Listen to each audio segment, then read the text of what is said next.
พี่น้อยตอนนี้ก็ยังอยู่ห้องหมอคือเก่าพี่น้อยพระน้ำทรายเพิ่นมาผ่าตัดไส้ติ่งทำศพตอนนี้ก็ได้นอนพักพื้นคืนหนึงเลยพี่น้อยแต่ว่านี่บ่ายโมงพี่น้อยหรือว่า2 โมงพี่น้อยผ่าตัดเข้าห้องผ่าตัดหลังจากนั้นก็ได้ประมาณอยู่5 โมงปลาย6 โมงพี่น้อยได้ย้ายเข้าไปอยู่ห้องพักพื้นพี่น้อยก็รอท่าฟังอาการพี่น้อยก็มื้อนี้ก็ผ่านไปคืนเดียวพี่น้อยน้องชายเพิ่น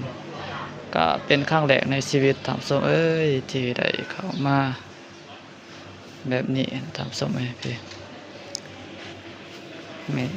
สลาพ่อแม่พี่น้อยแล้วก็น้องชายทำส้มก็หลายคนพี่น้อยที่ได้มาเยี่ยมยามมาถามข่าวแต่หน่อยเบาเล่าวก็สนระวนหลายพี่น้อยก็บ่ได้เก็บภาพบรรยากาศให้พี่ให้น้องได้มาเบิ่งมาส้มพี่น้อยเพราะว่าช่วงสถานการณ์นั้นก็มีแต่ความโศกเศร้าแหละตามส้มลุ้นฟังเบิ่งพี่น้อยก็ทางนี้คุณพ่อคุณแม่เพิ่นก็ได้นั่งท่าพี่น้อย